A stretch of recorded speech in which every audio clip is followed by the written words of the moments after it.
What's up?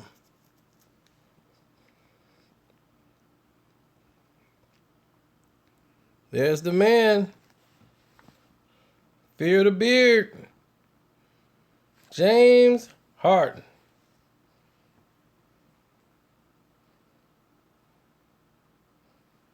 Now, let's talk about the game and what went on and transpired. Houston Rockets came out in the first half like they meant business. They meant to get rid of the San Antonio Spurs. What they were running in the first half was how you supposed to play the game. The Spurs didn't win this game. Houston blew it. Houston gave it away. They had this game won and didn't know how to close. This is a prime example of a great team, but they have raw talent. Nene not being there, they didn't know how to work around that. And at a lot of times in the second half, they got completely stifled and stymied when they were running out of time on the shot clock. Well, here's the reason why. They put Simmons on James Harden. Once Kawhi Leonard got hurt, that really ruined the game for the Houston. Simmons came in there, fresh body, played James Harden so close and so tight. He was not ready for that. Kawhi gives him a little space because Kawhi know how to recover against James Harden. Simmons don't take that risk. He's all over Harden like a coat, so he forces Harden to give up the ball. He got like 3-4 turnovers on Harden right away.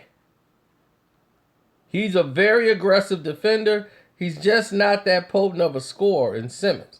But Simmons defensively is outstanding. He's a pressure guard. He's all in your face. He's physical. That's something James Harden don't like. He don't like those type of guards. He will give up the ball. So it changed the pace of the game. So if you watched the game, you saw how he was disturbed and he was trying to get rid of the ball for give and goes, and he just wasn't getting it back. So he didn't have a chance to use his first step blow by.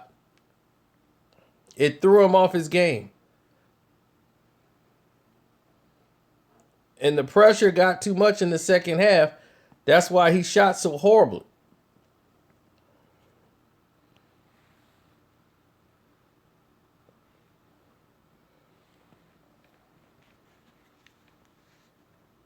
Yeah, he folded. He tried, but there was nothing he could do. He's like, man, we just got hit like a brick. There's nothing you can do about that.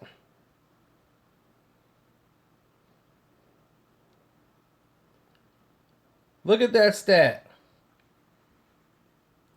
10 points. He didn't score anything in overtime.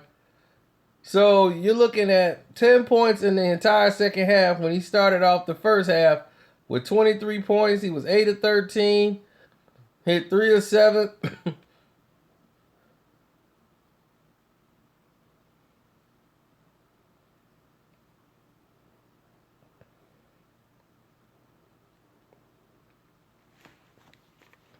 Well, see, the Spurs know how to draft. They know how to recruit. They know how to get players that's going to perform under their system, and you're going to get the maximum effect. Harden is great at what he does. I never put him in that category as like the dominant player that could just take over an entire game and everybody in the league got to bow down. Remember, I don't even have him as MVP. I have Russell Westbrook as MVP of the season.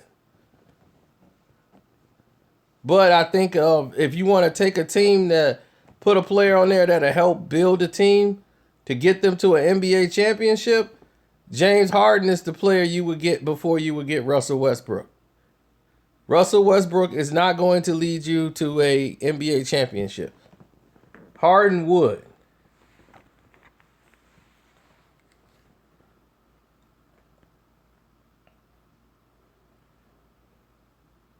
Kawhi is not injured. The X-ray on Kawhi is that it came back negative. It's just sore. He just rolled it. He hurt it early in the first half. He came back and re-injured it when he stepped on Harden's foot and rolled his ankle. But he's fine. It's just sore. He'll play in Game 6, no problem.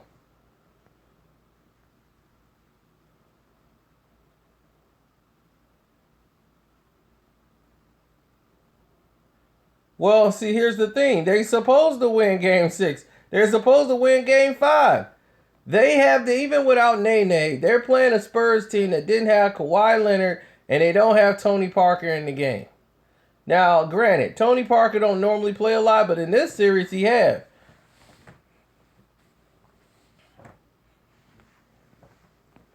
They need him for his ball control and lack of turnovers.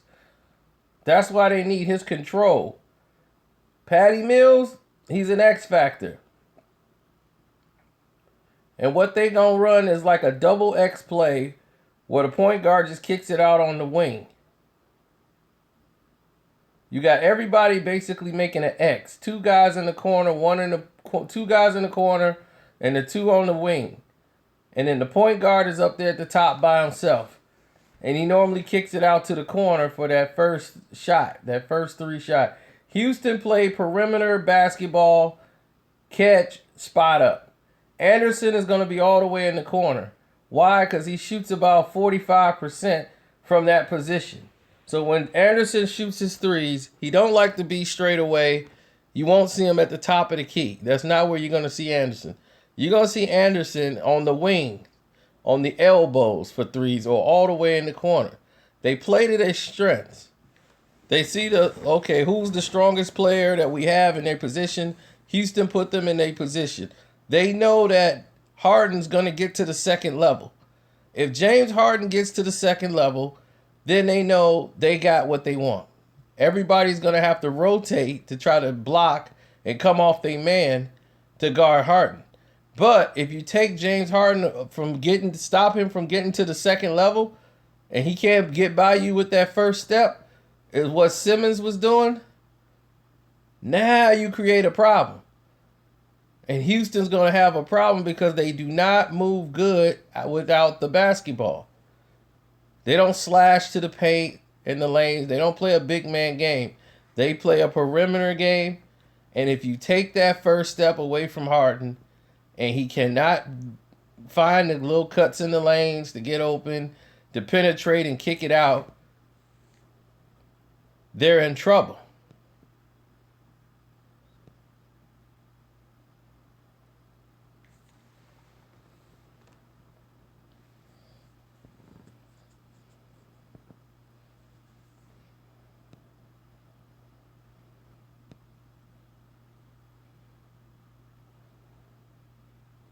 Well, no, the game got to the point where the referees started to try to give it to San Antonio. No, they definitely got some help. But that's part of home court advantage. I don't think that was a 3-point play that they gave him. They called an offensive foul on Harden because he couldn't get off. And it really was an offensive foul, but LeBron does that every game and they don't call it. So if that's the standard now, you're going to start blowing that whistle?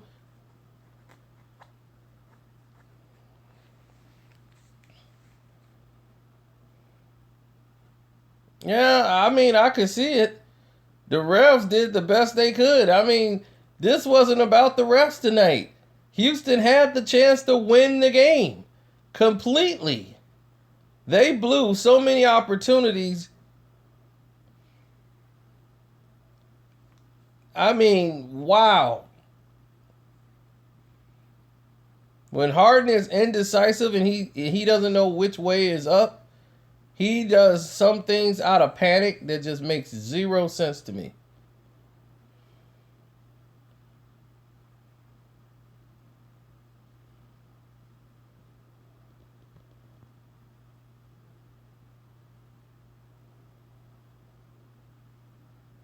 Oh, God, not him. Look at that. They woke Stephen A up. Kawhi didn't even play the overtime because he wasn't needed.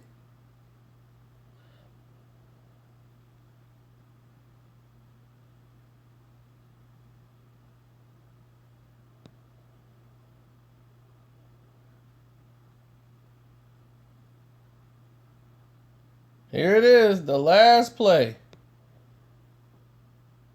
You see how Simmons is on him? You see how up close Simmons is on him? They do a pick and roll. He goes on Anderson. Ginobili's on him. He forgets about Manu Ginobili. He forget. He's so messed up. He forgets about Manu Ginobili.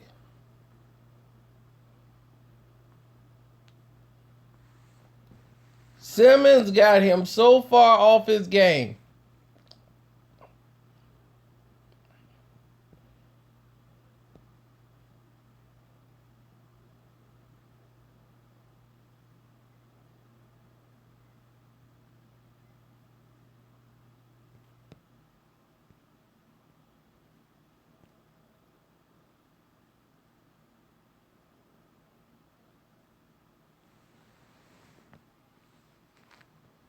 I mean, Manu did his job, but... And what's funny is that Eric Gordon got the ball. He hit that three. He got the ball. He shot it, but it was already red.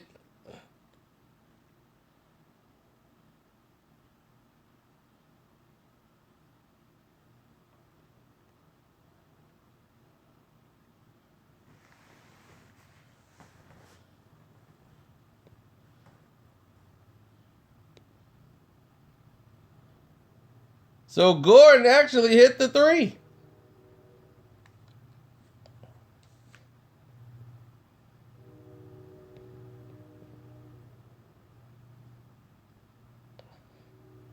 I'm sorry, that's his high school name. He's had that name since high school. Yeah, it was too late.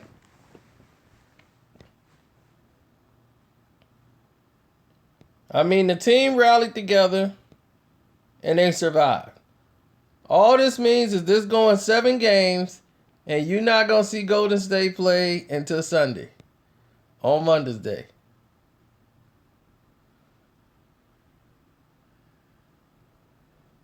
And I don't know what they're doing with this scheduling, but it's completely retarded.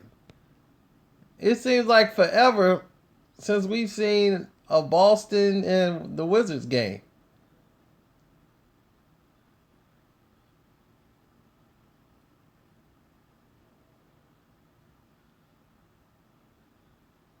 I'm like, they played Sunday. They had like 3 games on Sunday, which didn't make any sense. They should have had 2. But, okay, I guess they wanted to do it that way for whatever the reason. Have them all on Sunday.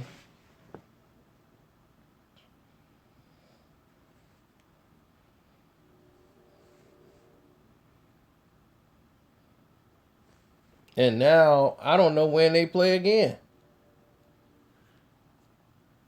Think they play tomorrow. Right, they got another week off. Cleveland got a week off. Just like in the first round. Because they don't want to mess up their their little precious matchup. The precious. The precious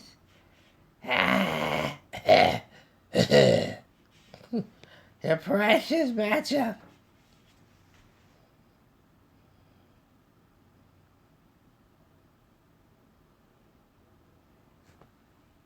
They'd be, Spurs Trixie. Spurs Trixie. He trying to interfere with my precious.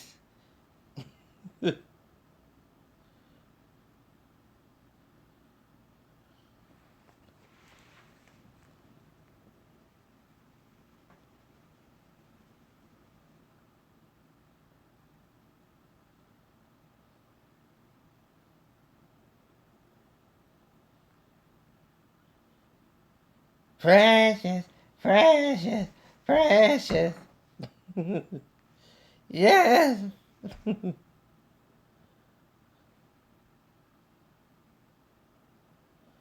I think the Rockets will win. They just got to win the next 2 games. This is what they need. They got to grow up as a basketball team, but they got to find some answers for Simmons. If they put Simmons on Harden, and see, they just saw what he did to James Harden, Houston's in trouble. They're in serious trouble.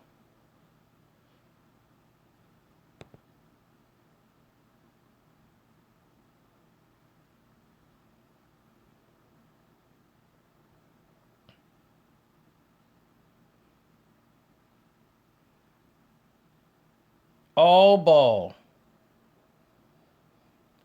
See, Manu says he knows his release point. He's like, I know James Harden's release point, and if you know his release point, you know exactly where he's going to shoot the ball. Harden was so discouraged by Simmons over there, who guarded him, went back and covered Gordon.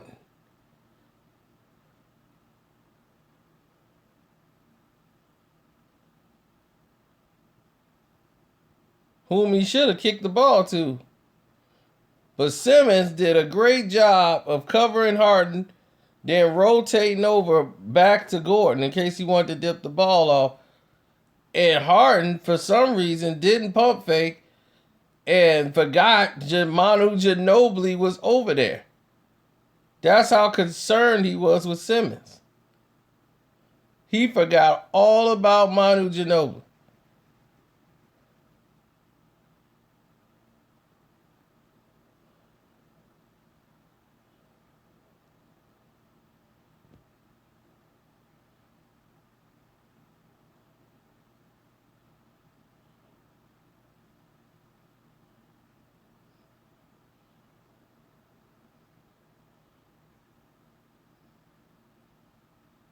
And the old man comes through.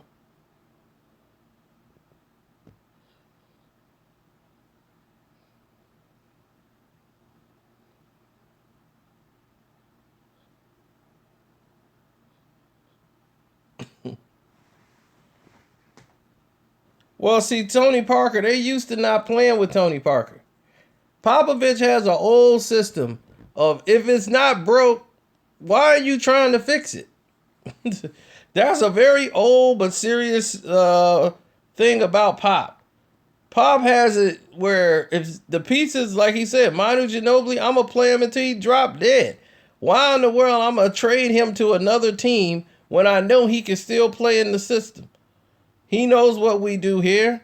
Why would I want to bring some younger guy in here and try to get him to learn our system?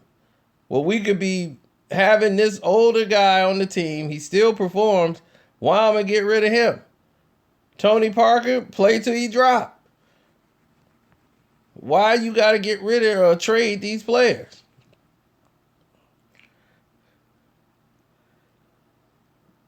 And see, here's the thing. Tony Parker, he could have went to another team. Manu Ginobili, they could have went to another team a long time ago. Any other basketball team would have got rid of Tony Parker and got rid of Manu Ginobili 3 years ago.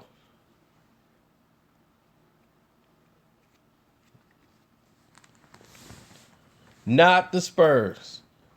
You know why? Because they know how to play that system.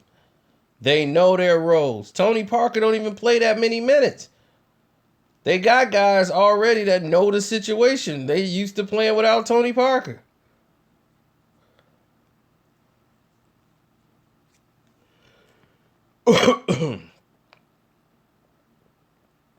But here's their problem. Golden State. This isn't the Golden State of last year where they feel like they can compete. They're not even compatible with Golden State. That's how far off they are. Offensively, they cannot keep up with Golden State. Golden State likes to run. The Spurs cannot run with the Golden State Warriors. They don't have that many weapons. They're too old in the legs. And when you're too old in the legs, you could try to bring in your young guns, but guys like Green, they normally go broke. Patty Mills, they got to be on fire in order to beat Golden State. Patty Mills and Green got to perform. And the thing about Golden State is that they got Draymond Green, and Draymond can get to the second level.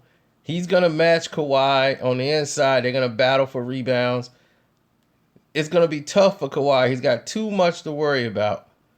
Then he's got to guard Klay Thompson on the other end. They're going to put so much pressure on him, and it's so much work for him that the other guys have to fill up the slack. And with no Tony Parker to get in there to run with Curry in the series, it's a done wrap. Curry will have a field day out there because these guys are not young enough to know how to deal with him. They don't play Golden State, I think, enough to really understand how to beat them. You got to play an inside game to beat them. You need Aldridge to go in there, hit the post, hit the paint.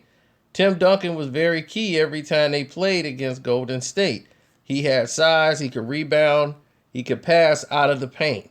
Aldridge is not that great of a passer out of the paint, and he's not the same player he was before he got his heart thing going on, his heart murmur. So with that in mind, you already know something's not right. They're off. They need another knockdown score.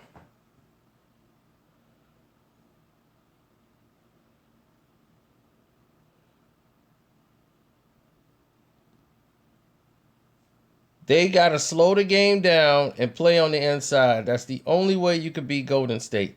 You got to beat them in the paint. You got to beat them in the red. If you can't score in the inside, you're not going to win.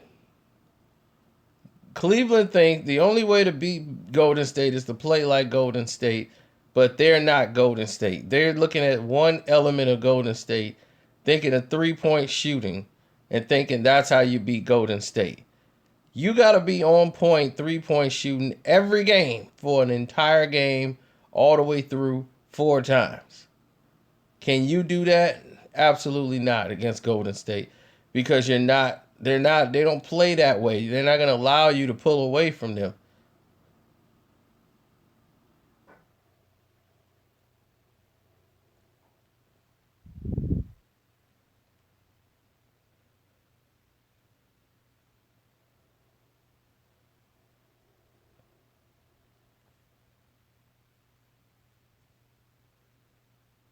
See, the Warriors have too many weapons.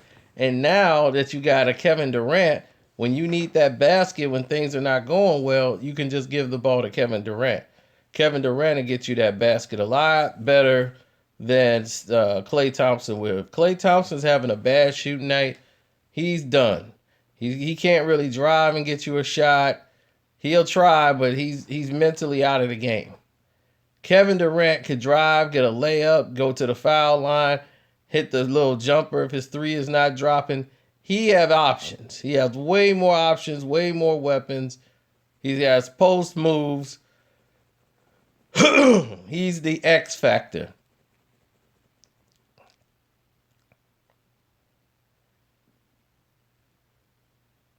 Cleveland has zero transition defense, so they won't be able to beat Golden State. Without defense, you can't beat Golden State. And they don't have defensive personnel that can get that done. You got Channing Frye, who's defensively is not going to be anything for you. He doesn't have foot speed, so he can't keep up with a JaVale McGee. JaVale McGee has quicker reflexes. He's more athletic. He's going to grab the boards. He's going to dunk all over Channing Frye. Frye is only good for stand-up three-point shooting. Darren Williams is going to get blown out because he's going to get ran off the court. These guys are way too fast for Darren Williams. All he could do is foul someone. He's not going to be able to guard Steph Curry. That's going to be a nightmare for him. This team is in trouble and they don't even know it. You think that Iguodala and all those guys are going to let Kyle Korver get off? They're going to play him chest to chest. And then they're going to force LeBron James to have to prove it. And Kyrie Irving's going to have to get by Klay Thompson, which he won't do. This is going to be a hard fought game. They're going to try to run pick and roll with whoever Steph Curry's guarding and try to take it out on Steph. LeBron's going to try to run a pick and roll and get Steph one-on-one with Steph Curry guarding him. That's all they're going to run is high pick and roll.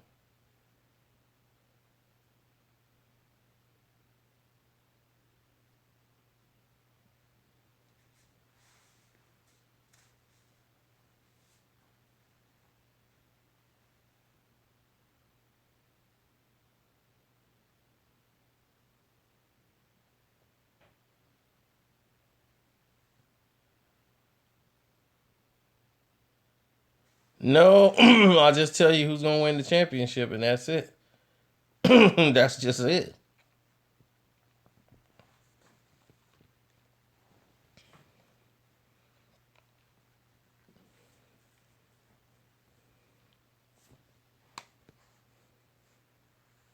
Next year, you won't see none of these guys.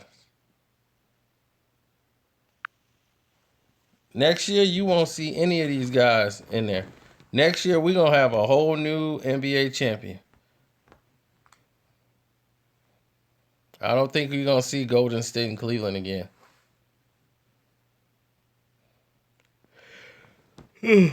I'll let you know for sure once I see this, and I'm going to look at the betting lines, but I'll let you know.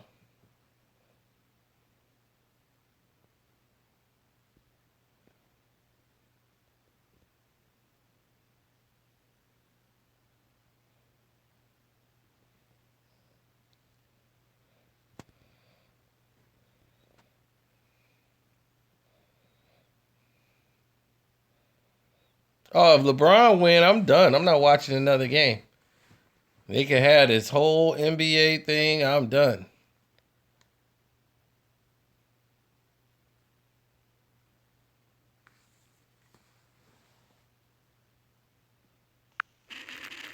For 4 years in a row, I don't think they'll do it. If they do that, then they might as well flush the league down the toilet. Because you don't have a league no more. You just got everybody playing for just entertainment and their checks. They playing for the house and the cars because they definitely ain't playing for a championship.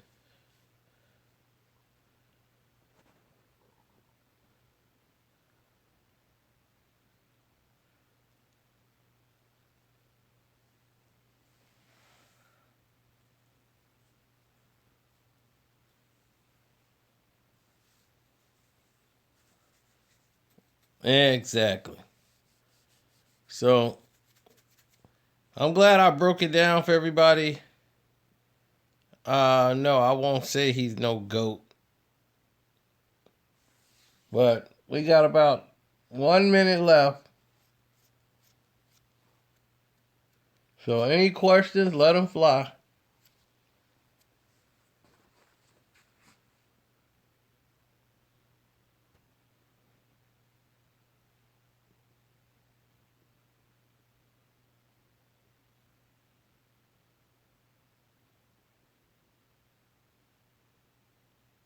I had a busy day. That's why I'm so tired. Plus, I just ate a big dinner.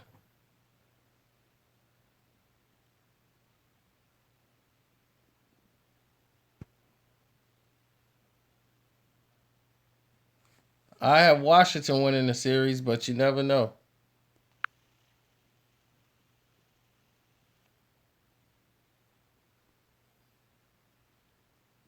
Russell Westbrook will win MVP.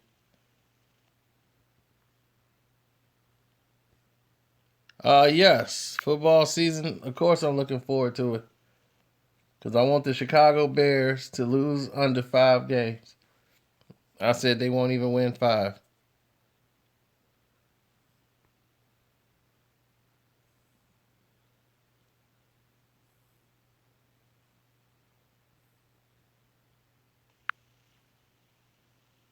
Adios, amigo.